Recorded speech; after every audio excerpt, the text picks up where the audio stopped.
it's Morgan here at Bloom Yoga again, and we're going to be just doing a quick little session breaking down Pigeon Pose.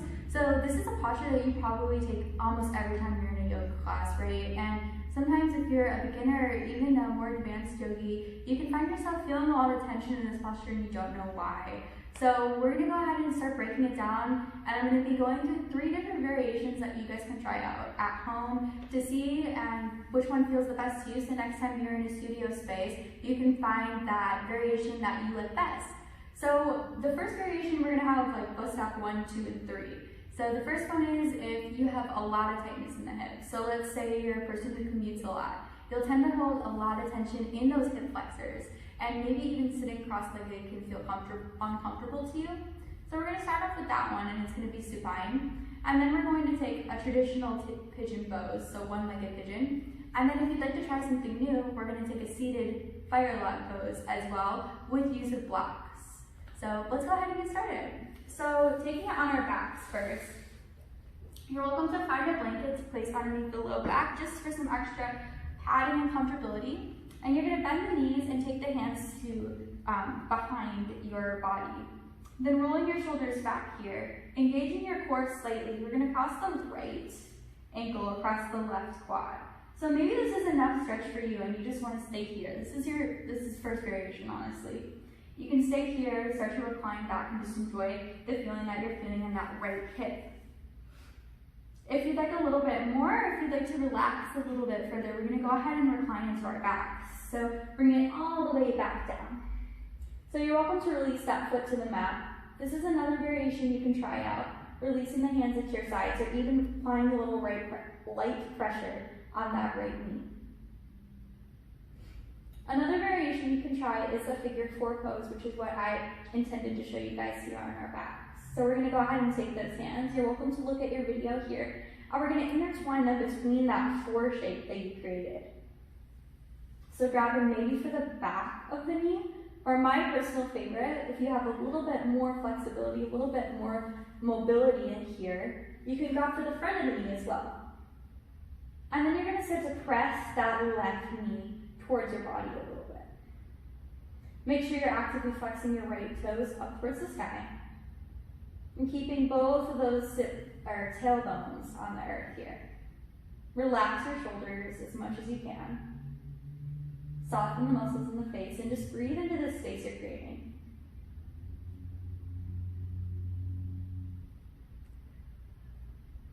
You should feel a huge stretch on the outside of that right hip, that right glute, especially if you took one of those booty videos we posted with Katie. This should feel really good to counter that, or even the power flows that we do here on our website as well. So you can hold this for about 5 to 10 rounds of breath, or however long you'd like to. If you'd like to find a counter stretch on your back, what I like to do is drop my left foot to the mat, and we're going to find a supine twist. So you're going to drop that right foot over to the left side of your space. So you can either keep an open twist, keeping that knee bent, maybe taking your left hand to press that right knee open, and opening up your right arm and shifting your gaze. You can also, if this is uncomfortable and awkward for you, and you don't feel that big stretch through your right side body, you can release both knees over to the side and just find a traditional supine twist as well. And this will just counter that, and you'll feel a huge release in that right hip. Awesome. Let's start to draw the knees back to center and give them a squeeze in. And then exhale, go ahead and release. So we're going to go ahead and take this same stretch on the left side, the same pigeon posture. We're going to cross the left leg across the right. Flex those toes. And then go ahead and reach between that 4 you created. Again, maybe to the front of the knee, or maybe this side is a little bit more tight and you go for the back, depending on the side, or depending on your flexibility on each side. And keeping those tailbones rooted down, relax your shoulders, flex your toes, and start to come back to that breath.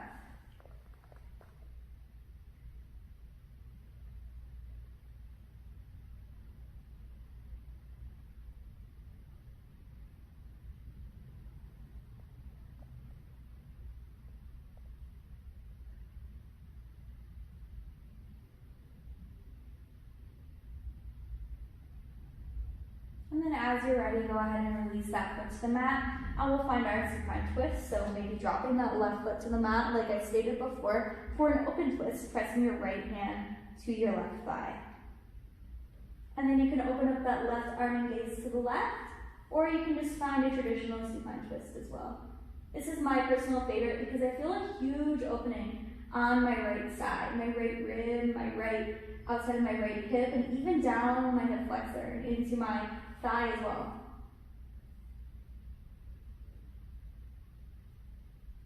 If you spend a lot of time seated, that psoas muscle that connects from your lower lumbar spine through your hip flexor and to your quadricep can become a little compromised and tight. So you should be able to feel it right here, a little tendon right there.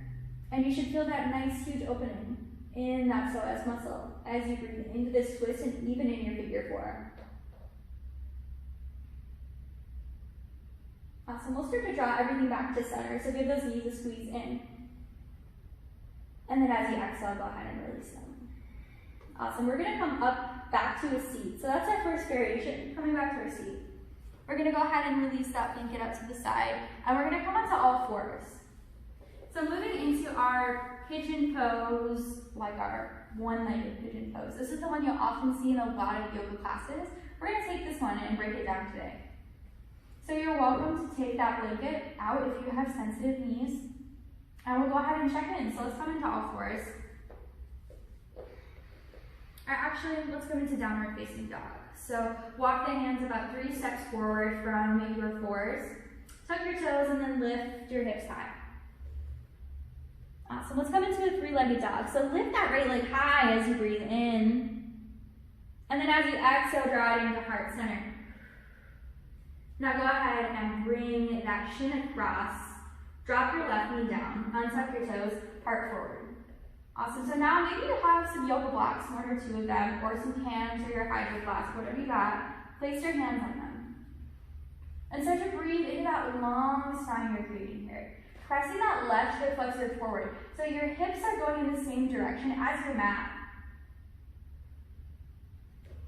And if this is inaccessible, you can always walk your hands forward.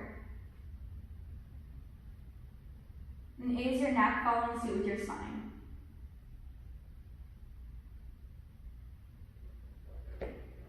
And then as you exhale, we'll start to maybe hinge forward onto those forearms.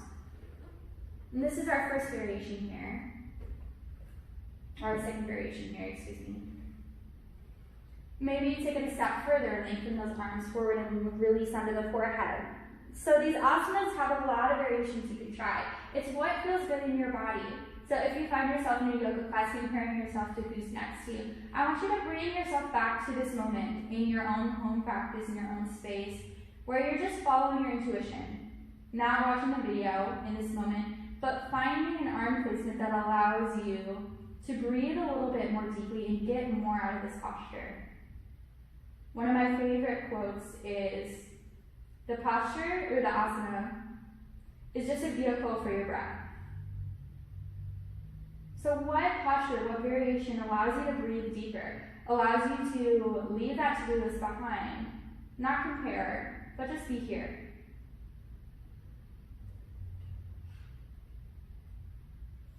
And once you're ready, we'll start to walk our way back up to our palms, so heart forward. Now maybe you'd like to find that block. We're gonna make our way into a counter twist in this variation. So left palm places down. Elevate your right arm as you breathe in, and then as you breathe out, we're gonna reach back. So maybe just placing that arm open, or maybe going a little bit deeper, reaching for that back foot. Maybe shifting your gaze back and pressing that foot into your hand. Let's go ahead and release as you exhale. Take the hands back to the mat, release your blocks.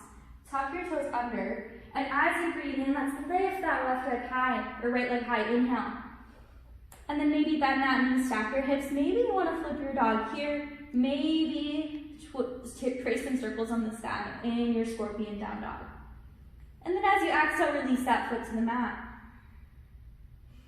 Let's inhale and elevate the left leg. Press equally into both palms. Exhale, draw it in. Place your shin on the earth. And then bring that heart nice and long forward. Again, let's go ahead and find those blocks.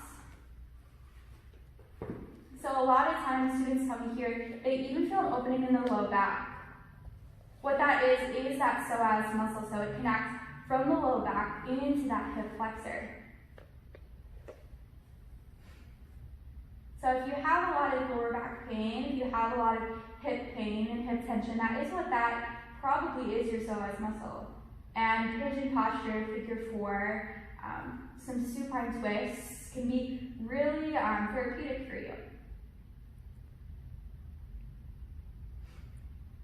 And once you're ready, let's go ahead and exhale and recline.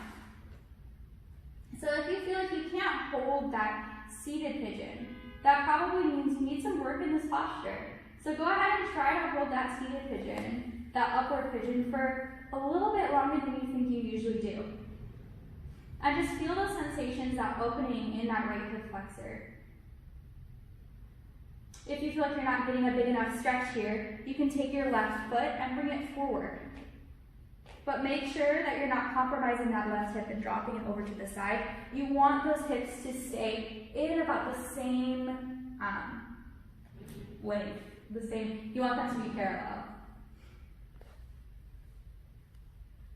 Let's go ahead and move into our twist. So walking back up onto those palms, maybe grabbing for that block to elevate the hand. And then we'll reach the left arm and then exhale, drop back. Maybe grabbing for that right foot. And breathing nice and deep here. Elevating the heart, lifting it up.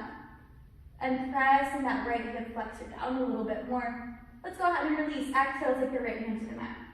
Tuck your toes under. Inhale, lift your left leg high. Breathe in. Exhale, take everything back down. Downward facing dog. Exhale, take the knees back to the mat. Tuck the toes under and walk the hands back. Coming to a little seat. Awesome, so we're gonna find our last variation. If you would like to try a little challenge here, let's come into a seat. So bring your sit bones onto a blanket if you'd like to.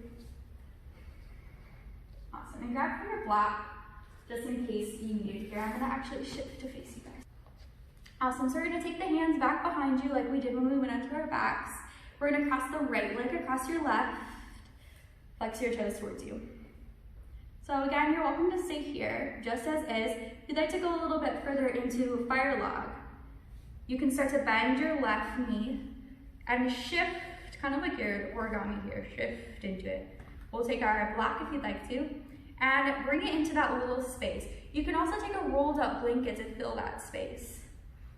For me, this is about the perfect variation. If you don't need that block, you can always go ahead and release it. But if you have this big space here, go ahead and use those props so you can have that proper alignment. You want both of those sit bones on the mat here.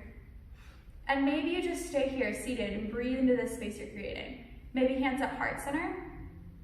Or maybe you'd like to hinge forward into a fold here. Again, if you have a block, you can also rest your head in a block.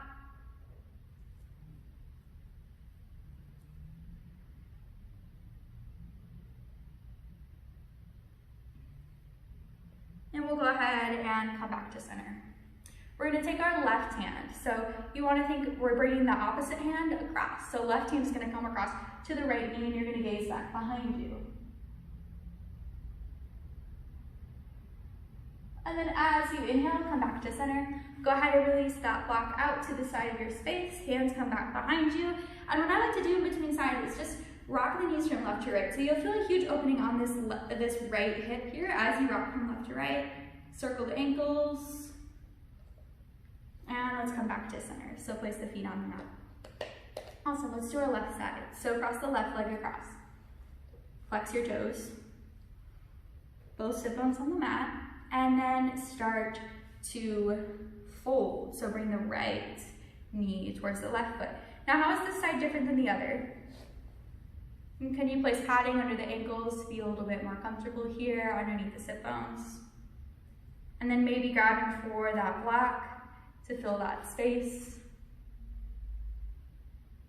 And you're in your home space. This doesn't have to be super aesthetically pleasing here. It doesn't have to be super pretty, but does it feel good? If it does not feel good, if the answer is no, maybe go back to one of the other variations we went through. And start to maybe draw those hands to heart center if you'd like to.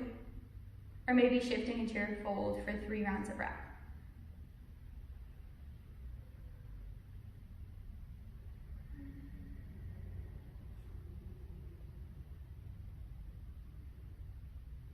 If you have those eyes closed, go ahead and flutter them open. We're going to find our supine, or our seated twist. So right hand is going to come across to that right, or right hand's going to come across to the left knee. You're going to shift the gaze back.